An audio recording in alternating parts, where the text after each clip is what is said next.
Amina stood at the edge of the pit, feeling the darkness below pull at her like a mouth that had been waiting. Her mother wept without sound. Her father turned his face to the dying grass, and Danladi, the boy who had promised her forever, held the rope that would lower her down. "Be brave, Amina," the elder whispered, loud enough for the crowd. "Your death will wake the sky." What the elder didn't know was that Amina had discovered his secret 3 nights ago, and the sky was about to wake in ways he never imagined. The sun had become a curse. 4 harvests had passed without a single cloud. 4 years of watching the maize shrivel before it could stand. 4 years of cattle bones bleaching white in fields that used to be green. The river Kaduna had become a memory written in cracked mud. As the old ones say, the fish that trusts the fisherman will die in the fire. Ngara village had trusted the wrong man for too long. Before I take you deeper into Amina's final moments, I need you to do something. Hit that subscribe button, turn on notifications, because this story is not just about a girl who was buried alive. It's about what happens when a community chooses comfort over conscience, when leaders hide evil behind holy words, when good people stay silent because speaking up costs too much. Stay until the very end, because Amina's revenge will shake you. Now let's continue. The pit was 7 feet deep, not deep enough to be merciful, deep enough to be slow. Amina stood at the bottom, her bare feet on stones that felt like ice despite the blazing heat above. The walls were smooth from rain that no longer came, like the inside of a clay pot fired in a kiln. She looked up at the circle of faces peering down. 200 people, every single person she had ever known. Her aunt Hawa, who had taught her to pound grain. Uncle Musa, who had carved her first wooden doll. The twins Aisha and Fatima, who had been her childhood companions. Today, their eyes were empty as dry wells. Today, they looked at her the way you look at a goat before slaughter. With pity, yes, but also relief that it's not you. "Mama," Amina called up. Her voice came out smaller than she wanted. "Mama, please."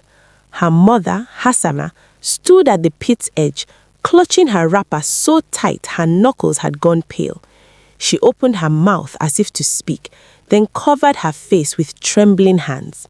Silence was her answer. Amina's father, Yusuf, stood like a tree that had forgotten how to bend. He once killed a leopard with his bare hands to protect their compound. Today, he couldn't even look at his daughter. Shame, Amina realized, was heavier than courage. Then she saw Danladi. He stood beside Elder Garba, holding the woven rope that would be used to lower the ritual cloth over her.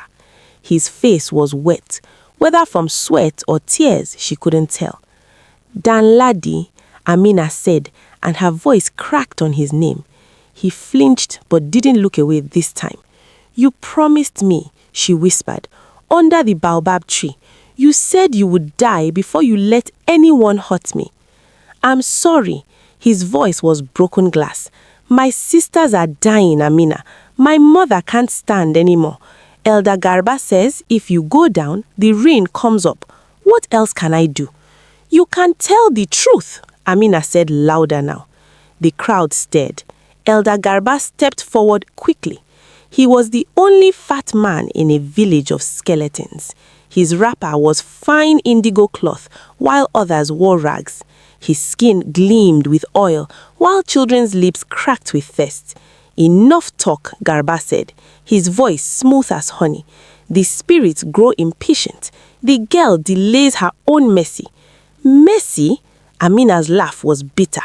"Is that what you call murder, elder?" Garba's smile never wavered, but his eyes went hard. "I call it necessity.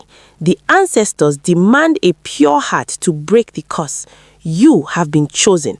"Chosen?" Amina looked up at all of them. or convenient. She took a deep breath. 3 nights ago, she said loudly, I followed Elder Garba into the forest. I saw him move the sacred stones near the Iroko tree. Beneath those stones is a well, a deep, clear well that has never gone dry. Gasps rippled through the crowd. Garba's face darkened. Lies. The drought has made the girl mad. Then why are you the only one who still looks fed? Why do you alone have strength while babies suck on stones to trick their hunger? You have water, Garba. You've had it the whole time. She blasphemes, Garba roared, raising his staff. She tries to save herself with wicked accusations. This is why the spirits chose her. Pride and lies. Danladi, begin the ritual now. Danladi hesitated, the rope shaking in his hands. Please, Amina begged, looking at her mother, her father, the whole village. Please, just go to the Iroko tree. Check beneath the stones. You will see I'm telling the truth. Her mother took 1 step forward, but Uncle Musa grabbed her arm. Don't, he hissed. If she's wrong, the spirits will take 2 instead of 1. Fear was a disease. It had infected them all. Amina saw it then with terrible clarity. They didn't want to know if she was right, because if she was right, they would have to admit they were burying an innocent girl to serve a thief. Better to believe the lie and sleep at night. Elder Garba smiled down at her. May your journey below be swift, child, and may your death bring what your life could not. Danladi threw the first handful of earth. It fell on her head like a whisper. Then came another and another. Soon it was raining soil. Amina tried to shield her face, but there were too many hands above, too many people participating in the erasure of her voice. The earth rose to her ankles, her knees, her waist. She wanted to scream, but her mouth would fill with dirt, so instead she sang. It was a song her grandmother had taught her, a song older than Ngara, older than memory.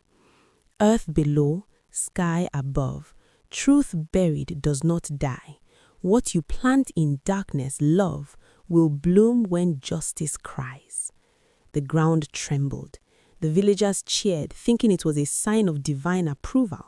But Amina felt something else, something cold and ancient wrapping around her legs, pulling her down faster than the earth could fall. The spirits beneath the soil were real, and they were angry.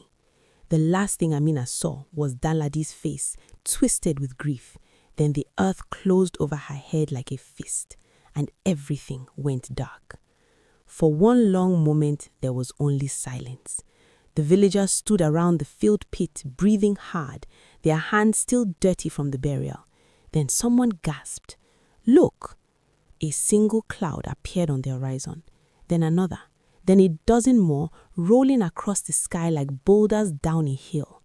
The sky turned the color of old bruises, purple, green, yellow. Then the rain began. The first drop hit Elder Garba's forehead. It was cold, colder than any rain should be. The rain, someone shouted. The ancestors have accepted the sacrifice. The villagers erupted in celebration. They danced, they cried, they opened their mouths to catch the water. They were so desperate to drink that they didn't notice the smell. It smelled like rust, like copper, like old blood. Hassana, Amina's mother, stood frozen while others celebrated.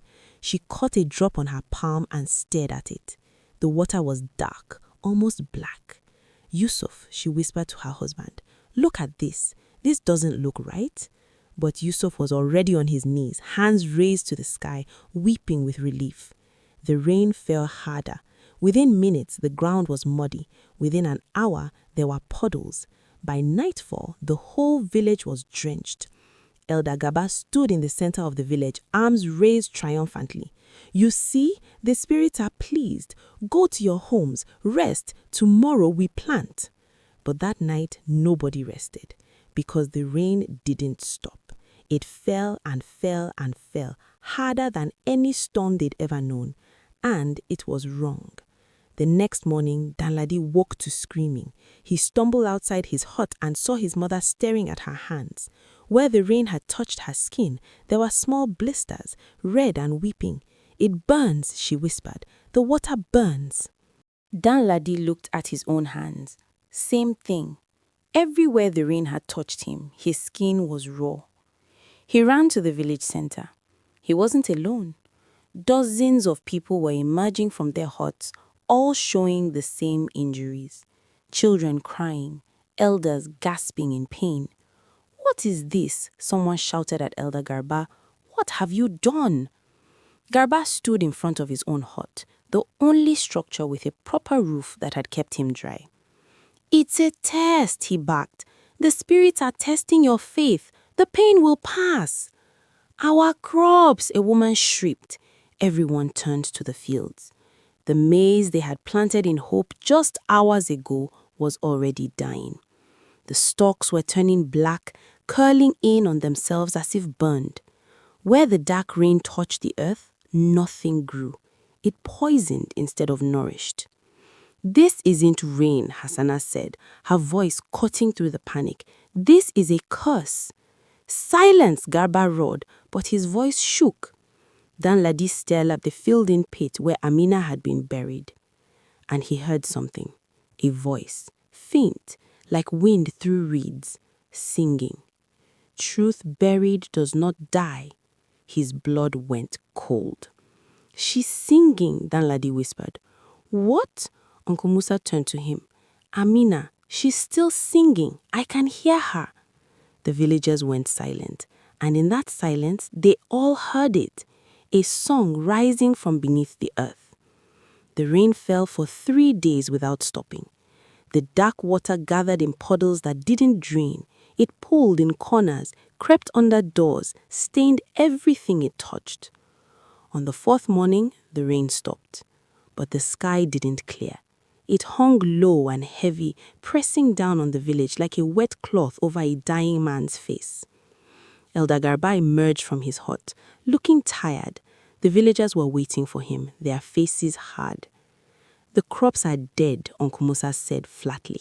"The water makes us sick. This is not the blessing you promised." "The spirits work in mysterious," Garba began. "Enough," Hassana stepped forward. She was holding something in her hand, a wooden cup. "This was Amina's," she said. "I found it near your hut, Elder. It still has water in it, clear water." She poured it on the ground. Where the dark rain had killed everything, this water made the dirt sparkle. "Where did this water come from, Garba?" Hassana's voice was shaking. "Where did you get clean water when the rest of us have nothing but poison?" Garba's face went pale. I don't know what you're talking about." "My daughter said there was a well under the sacred stones near the Iroko tree." "She lied to save herself," Garba shouted. "Then let's go see," Danladi said quietly. He was standing near the filled pit holding a shovel. His eyes were red from crying or lack of sleep, maybe both. "Let's go to the Iroko tree," Danladi repeated. "Let's check." Garba's hand went to his staff. "I forbid it. The sacred stones must not be moved by ordinary hands." "Then you move them," Hassana said. "Show us there's nothing there." The whole village was watching now. Garba looked around at the hollow eyes, the blistered skin, the dying hope. He had no choice. The walk to the Iroko tree was silent. The massive tree stood at the edge of the village, its roots like the fingers of a giant hand gripping the earth. At its base were 3 large stones, placed in a triangle. They had been there for generations, marking a place of prayer. "Move them," Hassana said. Elder Garba hesitated. Then he stepped forward and pushed the largest stone aside. Beneath it was a hole, and in that hole, the sound of running water. Danladi knelt and looked down. His breath caught. "There's a well, a deep well. The water is clear." He looked up at Garba with eyes full of rage and grief. "You see," she was telling the truth. Garba took a step back. I was saving it for emergencies, for yourself," Hassana finished. Her voice was ice. "While children died, while we buried my daughter alive." Uncle Musa's hands became fists. "How long have you had this?" "Since the drought," said a small voice. Everyone turned. It was Kande, Garba's own house girl. She was barely 12, trembling as she spoke. "I've been fetching water from this well for 4 years. Elder Garba made me swear on my mother's grave never to tell. He said if I spoke, the spirit would kill my family." The crowd erupted. Someone threw a stone. It hit Garba's shoulder. "You killed her for nothing," a woman screamed. "You let us bury an innocent girl to protect your theft," Uncle Musa roared. Garba stumbled backward, hands raised. "Wait, please. I was going to share it eventually. I was just..." Thunder cracked the sky. Not the sky, the earth. The ground beneath Garba's feet began to crack. Black water seeped up through the fissures. And from the direction of the village, they heard something that made everyone's blood freeze. The sound of dirt falling. From the inside, someone was digging up. They ran back to the village center. The filled pit where Amina had been buried was moving. The earth was bulging upward like a pregnant belly. Cracks spider-webbed across the surface. Then it exploded.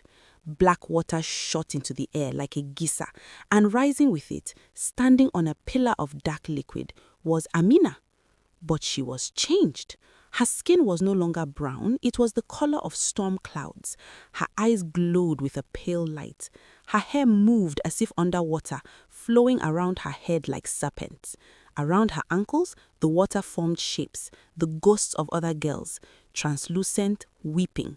Girls who had been sacrificed before her, their bones still beneath the soil. The villagers fell to their knees. Amina stepped down from her pillar of water onto solid ground. Where her bare feet touched, black flowers bloomed and immediately withered. She looked at Elder Garba. "You said my death would wake the sky." Amina's voice echoed like she was speaking from the bottom of a well. "You were right, but you didn't ask what it would wake." Garba's legs gave out. He collapsed, trembling.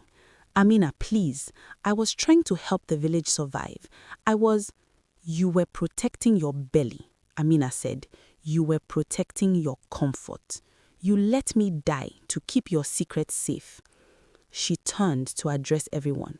"You all wanted rain more than you wanted truth. You wanted survival more than you wanted justice. So I brought you what you asked for." She raised her hands. The black puddles all over the village began to swirl. They rose into the air, forming shapes, hands, faces, reaching fingers. "This rain is a mirror," Amina said. "It shows what you really are. Every lie you told yourselves, every time you looked away instead of speaking up." "We didn't know," Uncle Musa cried. "If we had known about the well." "I told you." Amina's voice was gentle now, which made it more terrifying. "I told you before you covered my mouth with earth, and you chose not to listen." The black water began to solidify beneath the feet of those who had thrown death into her pit. Elder Garba was first. His legs turned to mud, then stone. He screamed as the transformation crept up his body. Then Danladi. "Amina, no," he begged. "I loved you. I was trying to save my family." "You held the rope, Danladi. You chose. And choice is all the earth asks of us." One by one, those who had actively participated in her burial began to turn to stone. Not everyone, not the children, not those who had cried or protested or tried to stop it, but those who had thrown death, those who had cheered, those who had looked the other way. They became statues of regret, frozen in whatever position they'd been standing, hands forever reaching for mercy they denied. Hassana fell to her knees. "Amina, my daughter, please. I should have fought for you. I should have..." Amina knelt beside her mother. Her touch was cold but tender. "You cried, Mama. You tried to step forward. The earth knows the difference between weakness and wickedness." She looked at the survivors, maybe 40 people out of 200. "You will live, but not here. This place is a grave. Take what you can carry. Go south to the river towns. Tell them what happened here. Tell them what happens when leaders steal and communities close their eyes." "What about the well?" someone asked. "Can we at least take water?" Amina waved her hand. The hidden well beneath the iroko tree erupted, sending clean water shooting 50 feet into the air. It fell as proper rain, sweet, clear, life-giving, but only for a moment. Then the well collapsed in on itself. The ground closed. The water stopped. That was your mercy. One final gift to carry you away from this cursed ground. Use it wisely. Yusuf, Amina's father, approached. His face was wet with tears. Will you not come with us, daughter? Amina smiled sadly. I am not your daughter anymore, Papa. I belong to the earth now. I am its memory. I am its warning. She touched his face one last time. Go, live, teach your grandchildren that a life is worth more than rain, that truth is worth more than comfort. As the survivors gathered what little they had and began the long walk away from Ngara, Amina stood in the center of the village of stone. The ghost girls around her began to fade, their debts paid, their stories finally told. Amina looked up at the sky. The clouds were parting. Real rain began to fall, gentle, clean, warm. But it fell on empty huts and frozen statues. A village that had sacrificed its soul for water had become a monument to regret. Far to the south, near the banks of the real River Kaduna, there lived an old woman named Hassana. She was a storyteller. Every evening, children from the river villages gathered under the great mango tree where she sat, and she told them about Ngara. Why do you always tell this sad story, grandmother? A little girl asked one night. Asana looked at the child with eyes that had seen too much. Because sad stories are the ones that save lives, child. Happy stories teach us to hope. Sad stories teach us to think before we act. She pulled out a small wooden cup, the same cup that had once held water from Garba's secret well. This belonged to my daughter Amina. She died because the people she loved chose fear over courage. This cup reminds me never to make that choice again. Is it true that the village of stone is still there? A boy asked. It is, Hassana said. I went back once, 10 years ago. The statues still stand. Elder Garba is still reaching toward the sky, his mouth open in a scream that will never be heard. Dan Ladi is still holding the rope. They will stand there until time wears them away. Did the rain ever come back? Another child asked. Yes, Hassana smiled, but not where they died. The rain follows the righteous, not the guilty. Where there is justice, water flows. Where there is greed, the land dies. She paused. The spirits are not cruel, children. They are honest. They give us exactly what we choose. Ngara chose to silence truth, so the earth silenced them. They chose to bury innocence, so the earth buried them. What should we choose, grandmother? The little girl asked. Truth, even when it hurts, Hassana said. Justice, even when it costs. Courage, even when you are afraid. She looked at the children's faces, illuminated by firelight. If a leader ever asks you to sacrifice another for your comfort, you run, you scream, you fight. Because the rain that comes from innocent blood is poisoned rain, and it will drown you in the end. That night, after the children had returned to their homes, Hassana walked to the river's edge. The water was calm. The moon reflected perfectly on the surface. Then she saw another reflection beside her own. Amina. Not the storm version, not the earth spirit, just Amina, her daughter, smiling. You kept your promise, Mama. Amina's voice was a whisper in the wind. You told the truth. You carried the story. I failed you when it mattered. I should have fought. You fought after, Amina said gently. You made sure I wasn't forgotten. That matters too. Do you forgive me? Amina was quiet for a moment. Forgiveness is not mine to give anymore, Mama. I belong to the earth. But I can tell you this. The earth remembers your tears. It remembers you wanted to step forward. That counts. Her reflection began to fade. The story is safe now, Amina whispered. Rest, Mama. You've carried it far enough. Hassana closed her eyes. When she opened them, she was alone. But the river seemed clearer. The air seemed lighter. She walked back to her hut, and for the first time in 20 years, she slept without nightmares. 3 days later, Hassana died peacefully in her sleep. The river villagers buried her under the mango tree where she told her stories. And on the morning after her burial, a strange thing happened. A spring bubbled up from the ground where she lay. Sweet water, clear and cold. The water never dried up. Even in drought years, it flowed. They named it Amina's Spring. And every person who drank from it said the same thing. It tasted like truth. The statues still stand in what was once Ngara. Travelers who pass through those dead hills say you can still hear singing when the wind blows. A girl's voice, young and clear, echoing from beneath the earth. Truth buried does not die.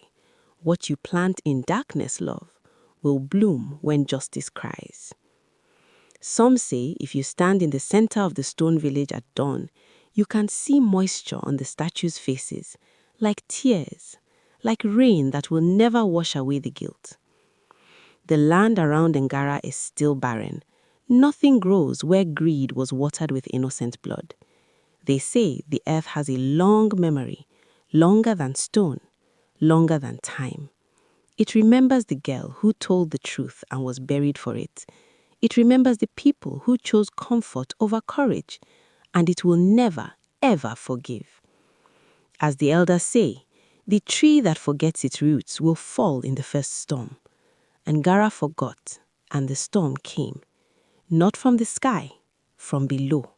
From a girl named Amina who became rain, became judgment, became the voice that buried communities refuse to hear, until it's too late. If you were in Ngara that day, standing at the edge of that pit, watching them bury Amina alive, would you have thrown dirt to survive? Or would you have spoken truth and risked everything? It's easy to say I would have fought, but hunger makes cowards of us all, and fear is the most powerful elder in any village. The question is not whether you would have been afraid. The question is whether you would have acted anyway. If this story shook something loose in your soul, don't let it end here. Hit that like button. Tell the algorithm that African folktales still matter, that our ancestors' warnings still hold power. Subscribe and turn on notifications. Every week we bring you stories that cut through the noise, stories that make you think, stories that change how you see the world. Share this. Send it to someone who needs to hear it. That friend who stays silent when they should speak. That family member who looks away when they should act. That young person who needs to know that one voice matters. Because Amina's story is not just about a village in Nigeria. It's about every community that sacrifices the vulnerable to protect the powerful. Every time we choose comfort over justice. Every moment we look away and let evil thrive. Let us know in the comments, which African folktale should we tell next? Thank you for listening. And remember, the earth is always listening, the earth always remembers. Keep the stories alive.